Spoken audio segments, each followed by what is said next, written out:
Hello, Anishna, Ted Nolan here. I just want to say how honored I am to be involved with the TLL and to be under their leadership circle group. And when I was asked by Landon Miller and Louis Stats to be involved, I couldn't say yes fast enough. So I'm just really honored to be a part of it, and hopefully I could add some insight to make this league a great success, not just a success, but a great success going forward. I think what draws anyone to anything is the people, is the people involved with it. I think you look at lacrosse, you look at hockey, you look at baseball. You know, they're all, basketball. They're all great sports, but when you get asked by a certain group, it's always the people that pulls you in. I was involved with recruiting with junior hockey for a long time, and what you're going to recruit them to is what the kids are going to be interested in. So when Landon Miller and Louis Stats called me and mentioned that they were going to start a new league, as I mentioned, I couldn't say yes fast enough, because I think it's the people involved and the intention. It's not just the sport, but the intention of the league, what it's going to be entailed, and the reasons for it. So, like I said, I'm excited.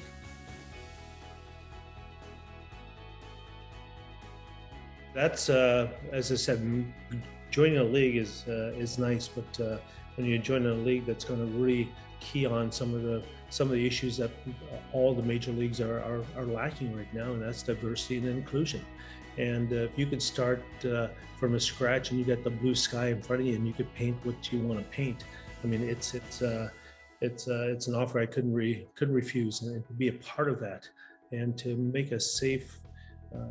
In hockey, I used to call our team. We wanted a safe working environment where the kids felt safe, they felt protected, they felt going to the zoo with their mom and dad as a 5-year-old and holding mom's hand and dad's hand, and how comfortable you feel.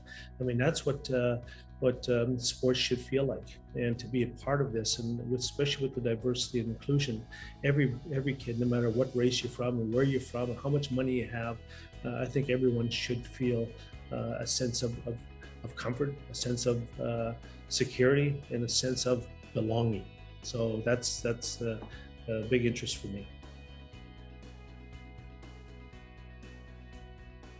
Oh man, that's I think no one inspires to be that, except maybe the trail that you blazed along the way has a good sense of inspiring people. And when I was growing up, I looked at the TV screen. I didn't see too many people. Actually, when we got a TV, we didn't have one until I was about 6 or 7.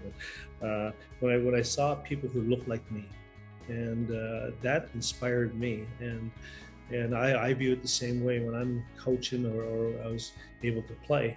There's some young kids out there looking to for inspiration, and if I could be a part of that. So I think it really dawned on me after maybe the Jack Adams Trophy, when it was such a national broadcast and such a big award, and people. And I wasn't coaching for about 10 years after I got let go by the Buffalo Sabres. And I was walking in the airport, and this young lady walked up to me and said, hey coach. And I haven't coached in 10 years. And the girl was only about 9 years old. So I don't think she ever seen me coach. But I think because of the stories maybe her parents told her, which was inspirational to me. So I think that really inspired me, because I always believed we got to be careful in how we act and how we behave, because there's always children watching, and you want to be that inspiration.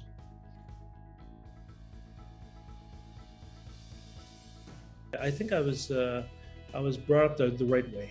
My mom and dad, I lost both of them at a very young age. I lost my father when I was about 15. I lost my mom when I was only 20. But before they left, they really instilled in me the power of who I am as an Anishinaabe, as a First Nation man, to walk with honor, and to be proud. And we didn't have much growing up. We had outdoor toilet till I was 16, and outdoor pump for water. We didn't. I woke up many times as a hungry child going to school and waking up freezing cold because the wood stove went out in the wintertime. But you know what? I wouldn't have changed it for the world. I never, people say we're poor, but I never once in my whole life ever thought I was poor. We're in a loving home that survived and gave what we can give. So I think that's all you can ask of anybody. Just so I went to school. I didn't have fancy clothes to wear, but the clothes I had, I tucked in my shirt and I combed my hair, and I looked as good as I possibly could with what I had. But to me, that's one of the most intriguing parts about the whole job. You know, I was very lucky. I've been married now for 41 years. We have 2 children. Both my boys are very fortunate to play in the National Hockey League, and they almost had a mentor at home. And I talked to the boys about, you know, I watch Shark Tank all the time, and seeing what the mentors could provide for the young entrepreneurs, how to behave and how to act and how to present yourself. You know, especially with social media, people are always watching. And some of these young athletes have aspirations to be the next great lacrosse player.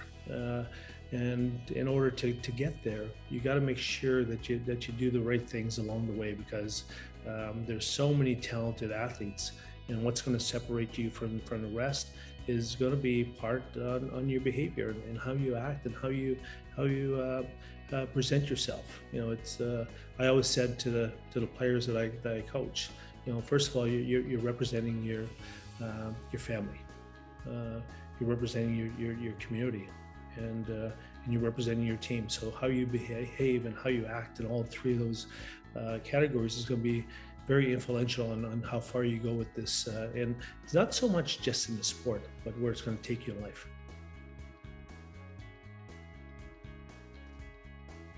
Having a platform is very, very important. And sometimes in professional sports, we don't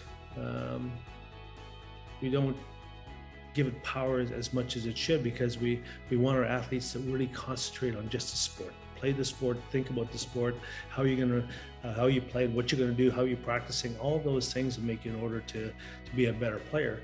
But they never concentrate on what the player loves to do and what he's going to do or she's going to do when they're done the sport. So having a platform, having some other interests is all part of being a good human being. It's not just lacrosse all the time. It's not just hockey all the time. It's you know, when I went for interviews, everybody talked about being on the same page. We have to be on the same page. And I said to myself, when I heard that first time I ever heard it, was, if we're all on the same page, I think it'd be a pretty boring book. I mean, everybody has to have other interests, and you know, some people inspired to be something while they're playing something, which is a great thing to have, because we all know now how important mental health is and how important expressing yourself is, and not being afraid to express yourself. So having this platform here and being a role that as a mentor is going to talk to the kids, not just about being a better lacrosse player, but what are your goals and aspirations, and what do you want to do with your life? How do you see yourself when you're 30? And you know, some of these young kids are going to get married. You know, what kind of father you want to be, and what kind of wife do you want to be? You know, those type of things are very important. So sometimes my coaching philosophy has always been more towards the human side than the actually athletic side, which I don't know if it makes a lot of sense sometimes, but I think if you're a good person and if you're good values, those things are going to transcend onto the floor, onto the ice.